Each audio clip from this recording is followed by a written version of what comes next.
Hello, kakauwi ko lang, kakatapos ko lang mag-driving lesson and may natutunan na naman akong bago. Which is parallel parking, kahapon kasi ay reverse parking. Tapos sa Lunes daw, magbi-brief run through daw kami dun sa mga tinuro sa akin kung sa ulo ko pa. Para tuloy-tuloy na ulit yung driving bago. Sa city naman daw kami magdadrive. And today is any other day which is pretty draining for me. Sobrang nakaka-drain ang buong araw na to. Parang wala akong ginawa kundi i-distract ang sarili ko sa lahat. Kasi sa tunay, wala talaga akong nakakausap about this. Nasanay lang sadya ako na kada uwi ko may makikipag-usap sa akin and such. Pero wala. Kaya nanggaganto na lang ako. Para na lang din parang vlog about my journey. Kung kailan ako madedepress ng sobra-sobra. At sana naman hindi na. I mean, depressed naman ako ngayon. And anxious. But still, hindi naman ganun kalala. Kasi kapag ako i-depress, dapat ito may dugo na ulit. At ito, ganun naman ako palagi para mailabas ko yung sakit. Yun lang kasi ang naging coping mechanism ko kapag hindi ko na talaga kaya. Tingnan na lang sa birthday ko. Malapit na ako mag-18. Sana lang talaga mag... Sana maging tunay wish ko. Sa tunay lang. Kahit yun na ang iregalo sa akin. Secret na lang yun. Sana na lang birthday ko pa naman. Tapos mag-18 na ako. Sana lang. Pasokan pa naman yun. August 3 kasi pasokan namin.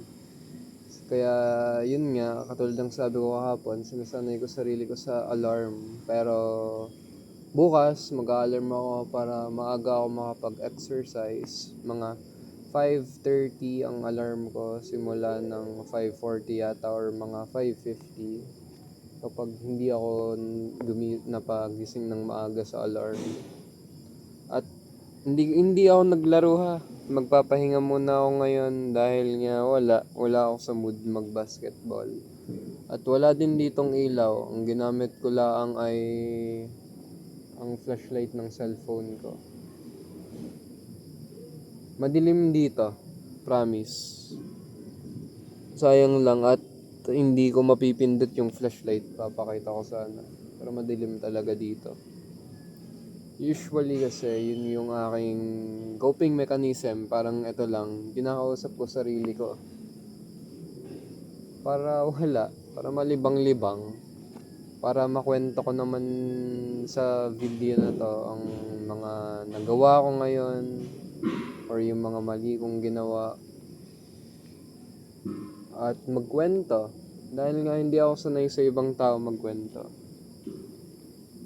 Nasanay ako kay Secret. Kaya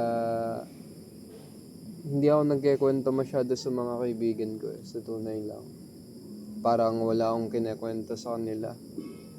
Lagi ko naman sila kinakamusta, tinatanong, pero wala. Hindi pa din ako magkikwento dahil nga hindi ako sanay magkwento.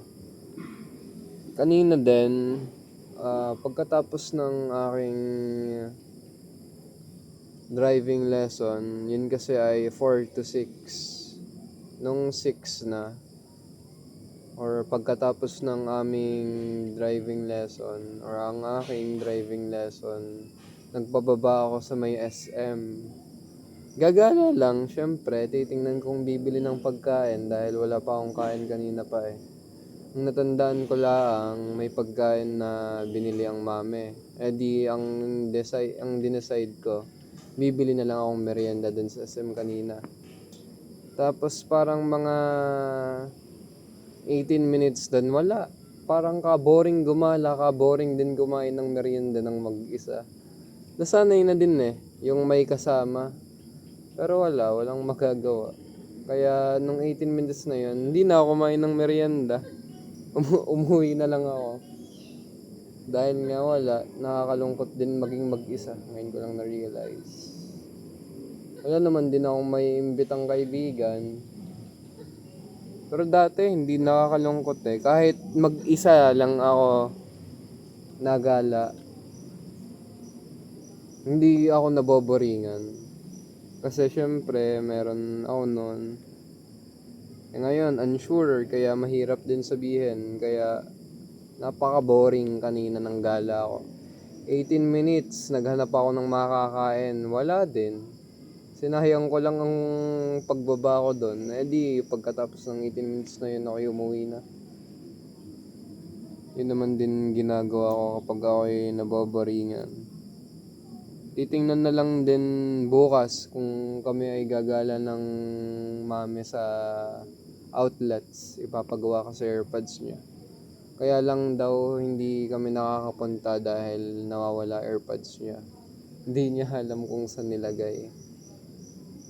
Ang ulam din namin mamaya ay inasal. Kakain agad ako pagka uwi ko kasi ngayon ay mga 7, nakalimutan ko na. Wala din akong gana mag-basketball dahil ako'y gutom. Kung ako ay kumain kanina, ako'y maglalaro. Pero wala. Hindi ako makakapaglaro. Wala kasing kain. Parang nakaano lang ako. Ang kinain ko kasi nung umaga, cereal. Cereal kinain ko. Yun lang, cereal lang. Pagkatapos ng cereal, nag-exercise ako ng mabilis. Hindi na ako nakapag-dumbbells dahil nga ako'y maliligo na. Kaya ang inuna ko muna katawan ko, tapos stretches. Bahala na lang sa gagawin ko mamaya sa bahay. Ang gawain ko kasi palagi, as I said, is playing the guitar, playing games, exercising, workouts, playing basketball. Ngayon wala. Wala akong gagawin. Tingnan na lang kung magigitara, maglalaro, or manonood na lang. Kasi sa tunay lang, nawalan ako ng gana sa horror. Paborito ko yung genre dati pero ngayon hindi ko na pinapanood. Parang puro action na ako at yung mga nakakatawa. Iniiwas ko din romance movies, nakakalungkot na kanta, and the romance songs.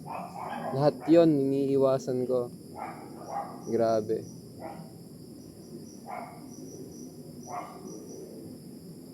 Yung alit sasabihin ko, may sasabihin ako Makalimutin kasi talaga ako. Ano alit yun? Basta.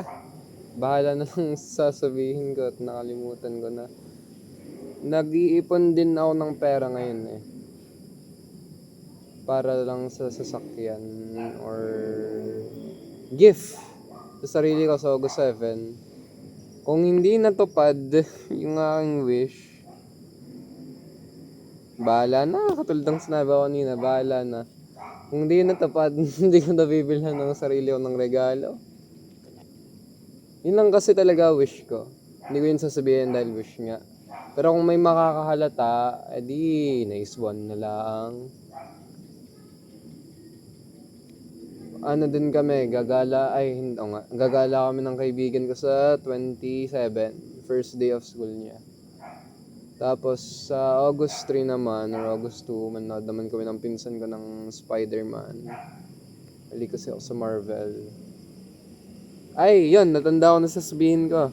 Ako ay gagawa ng libro. Hindi ko pa alam kung anong genre, titingnan ko na lang. Pagkatapos ng genre, syempre plot. Tapos ng plot, characters. Pagkatapos lahat ng basta, magta-title na ako. Ay matatagalan ako sa title. Ay isipin ko muna genre at plot. Yun yung importante, tsaka characters. Yun lang naman yata ngayon. Wala naman din importante na naman nangyari ngayon. Natutunan ko lang ay parallel parking. Nice one sa akin. Yun lang. Kung pinanood mo na naman to fourth day ko. Fourth day yata or third. Ay, hindi. Fourth day nga. Fourth day. Hindi, congrats. Natapos mo na naman. Lagi mo nang pinanood to. Congrats na lang sa'yo. Feeling ko naman na wala nanonood nito eh. Kaya bahala na. Pero kung ikaw naman ang nanonood or kung meron man nanonood hanggang dulo, congrats na lang. Yun lang. Bukas ulit. Bye-bye.